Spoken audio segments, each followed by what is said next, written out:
From glossy covers to flashing screens, We remix the icons who rule your dreams. head to toe, we'll snatch their fashion profile. Every stitch, every shade will cop their style. Hi babes, it's your eternal it girl slash Miss Congeniality slash best dress. This is Versex, babe. And I'm the girl with the camera, Shaira Luna, fashion photographer and super ukay lover. Got a style icon in mind? We'll make it ours. Welcome to Style Stealers.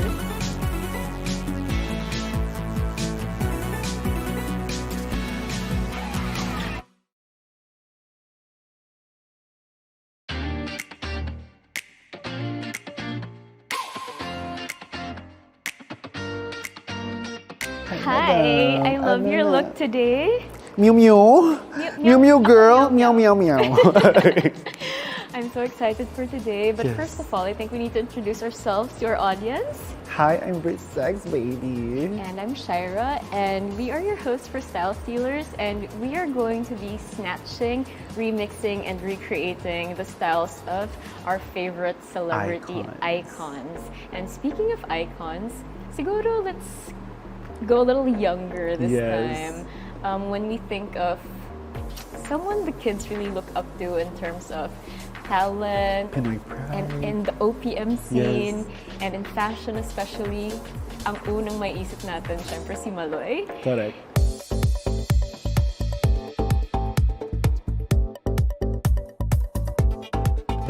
Bakit sa tingin mo siya yung icon na i-recreate natin today? Si Maloi kasi siya yung laging fine-feature sa mga publications as a trendsetter. Anything she wears, biglang lahat may suot na rin. When she wore those red tights with her red shoes, ang dami na Lahat ganun. meron. When she wore the parang headpiece na red, yung ginanon lang niya over her hair and then around her neck, biglang ang dami na rin na ganun. So a lot of people really try to copy or are inspired by her style. So I think she's gonna be a really good icon to recreate. And when you think of Maloi, what immediately comes to mind when it comes to her style? Parang it's more of mix of two things. Parang masculine and feminine. Mahilig siya sa streetwear but also leaning towards sa coquette, which is so weird. Sobrang But it coquette works nga. for her. I know it. I don't think not everyone can pull off her look, but Yeah. I think it's gonna be good for us, or like a good challenge for us to take inspiration from her looks kasi nga mahirap yung formula Sobrang ni distinct Maloi. niya. Sobrang specific yung style niya Ang to specific. herself. So parang, She likes wearing mga jerseys, diba? Tapos biglang may schoolgirl Na na skirt, and na then may plaid. socks, tapos may Mary Jane. Yeah. Tapos yung bag niya parang sako. Correct, Tapos correct. biglang may fur hat. sa sobrang authentic ng style niya to herself, parang hindi siya mukhang magulo. Parang I think it's well put together, na parang sobrang nonchalant. Pero I refuse to believe na hindi talaga yung inisip. Ay, hindi Like, naman nonchalant yun. OA Oo, yun. like parang, OA girly hindi, yun. pero like, alam mo yung parang the way I think about it is like, She's so cute. Oo. so parang meron siyang nonchalant aspect, pero hindi. And Pero, I think because she's an artist, if you look at her artwork, Yeah. it's very colorful, it's very vibrant, it's a lot of different shapes. So I think that's what translates into her outfits. Yeah. And ang maganda dyan, pag nag-uukay, lahat ng sinusuot niya, meron. meron. Meron. Kaya madali, I mean, madali i-copy yung style in terms of sourcing it. But the formula is sobrang Maloi. Correct. So the essence of it is really her. So ano kaya magiging challenge for you?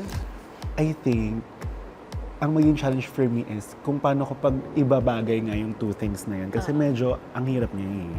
So parang, yun rin. Minsan pag nag-ukay ako, paano mo i-match yung menswear sa women's wear? So yun yung feeling ko magiging challenge for today. But I'm excited. What Seeing the era of Maloi do you think you're gonna I try think to yung steal? pinaka-latest. Kasi parang yung mga una-una, it's more on, lalo na yung parang una nila. Oo, yung talagang style. As in parang, Grabe, parang ano na siya, camp.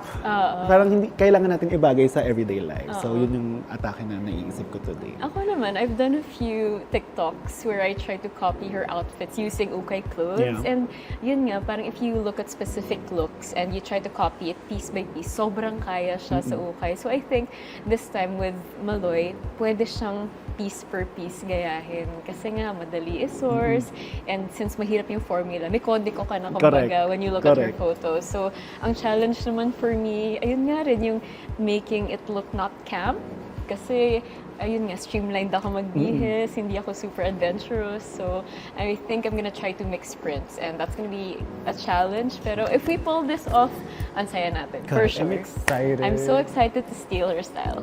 Let's go. do this. Let's go. We're gonna cook, baby.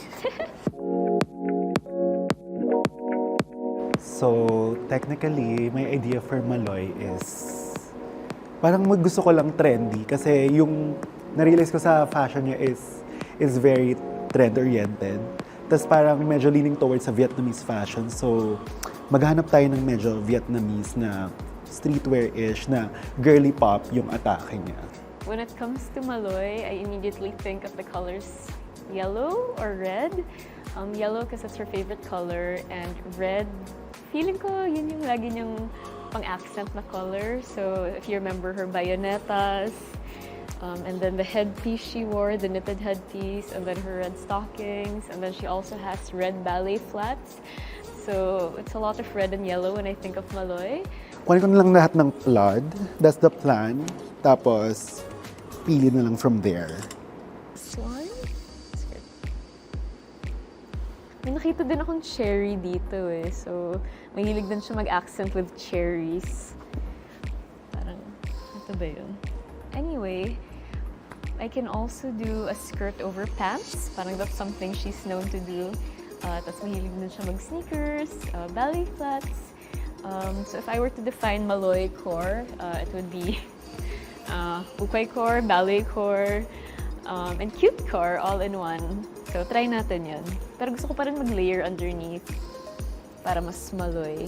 Maybe this can go underneath? Try ko lang mamili ng very youthful na napapansin kong medyo youthful siya na pwede. I think this would work with her. Right?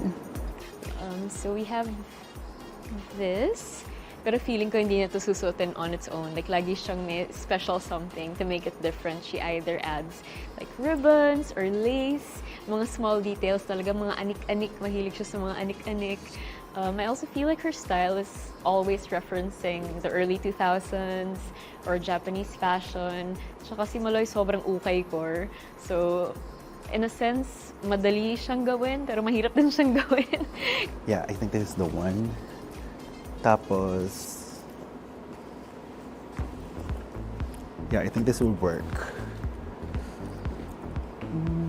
Kasi nga, ang dami niya minimix together. So, I guess trial and error na lang. And it's print on print.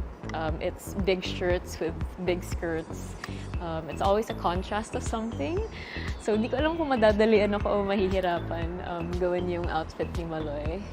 But just going by those two colors, maybe I'll pull out a red and a yellow. So, yan muna yung strategy ko. Colors muna. And then maghanap tayo ng something to go with it. Mahilig din siya sa plaid. So, ito yung mga napili ko. So, ito yung pambali dun sa very masculine pieces. So, yung plan ko is, maghanap lang ako ng mga pieces na very feminine, leaning towards doon. Tapos, exact contrast from yung piece na yun. So, medyo masculine naman yung medyo bottom or yung shoes, ganon. So, ayan. Ayan yung mga napili. Very coquette, baby. Feminine, tsaka flowy-flowy yung atake niya. Maybe this will be the outfit. I can also layer with this, but let's see. So before I try everything on, ang tip ko lang, if you're gonna emulate Maloi, I think you just have to have fun with your pieces and play around. I don't think there's one single tip to attaining the Maloi style. I guess first of all, you have to have a really bubbly personality. She's super creative and she's super sweet, so that really reflects in the way she dresses. Just be playful with her style because that's who she is. So I think you just have to not be scared to mix prints and silhouettes. If it doesn't make sense, then that might be her look. That's all, babes. So let's try it on.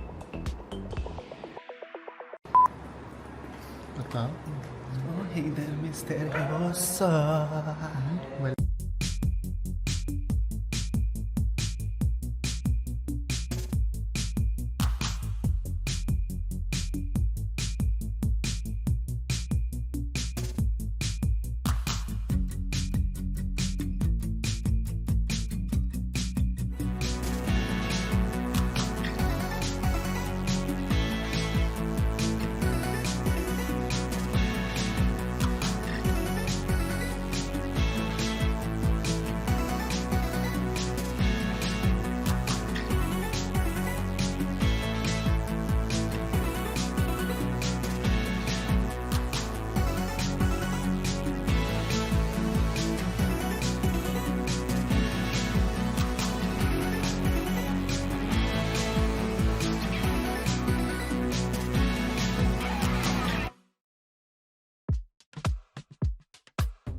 So, Miss Shai. So, I have a confession. All my Maloi core outfits are at home. Okay. So, looking around here, sobrang dami kong trinay on. Wala talagang sumaswak sa Maloi core. Ganun siya ka Distinct, specific, yes. ganun siya ka-distinct. Sa mga TikTok ko, the ones I made, yun, medyo I had stuff from the house, Pasok. from the ukay na pasok. Pero today, wala talaga akong nakitang Maloi na Maloi. So the most I could do, I think, was the skirt and then the boots. Like I have a reference photo na naka-plaid skirt Yeah. siya and then naka medyo buckle boots. These are cowboy boots pero nagaganito rin naman siya. Yeah. And then I just cut off these ribbons from a From blouse there? here kasi nga mahilig siya magdagdag ng Yeah. anik-anik kung ano-anong ribbon. So may ribbon ako dito, may ribbon ako dito. That's the most I could do given the stuff we have here. So sadly, kulang yung pagkamaloy core ko. I think, hindi naman. I think, ano siya, pasok siyang Maloi. Pasok naman, pero may kaya Oo, pa eh. meron pa. Kaya pa, konting ukay pa. Kung may time ako mag-ukay today, give me 10 minutes. Kaya Maybe, kong Miss bumuo ng maloy. Shai, a headpiece. Yun lang, parang Oo, feeling ko, bayoneta kulang. A fur headpiece kulang siguro. A big bag with anik-anik. feeling ko just a headpiece, it's Just fair. a headpiece. Tsaka I don't see na medyo kulang siya, Miss Shai. I think, yun nga yung palagi natin ginagawa na kailangan tinitailor natin siya sa style natin. So I think this is Maloi, Shaira Luna version. Talaga. Something okay. like that, Maniniwala ako dyan. Okay. Miss Shai, ako lang to. Ikaw na yan siya. I know. Thank you. Thank you for the positivity. Yes. Okay muna ako. Iwanan muna ka.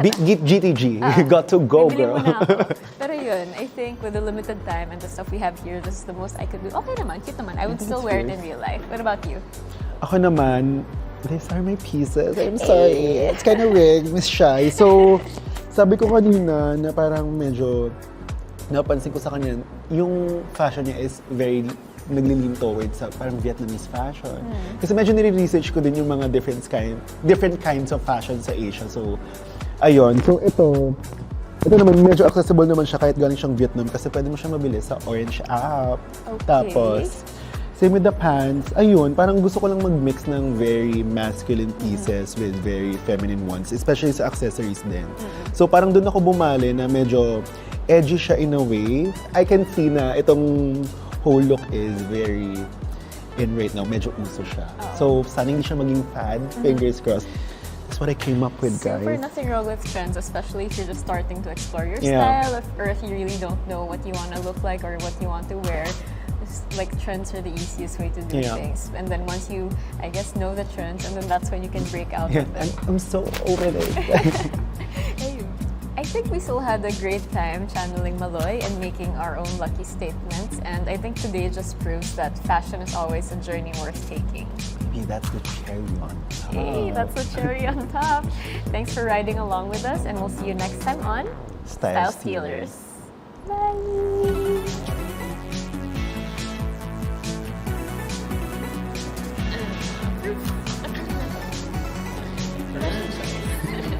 BINI Maloi, you would wear this.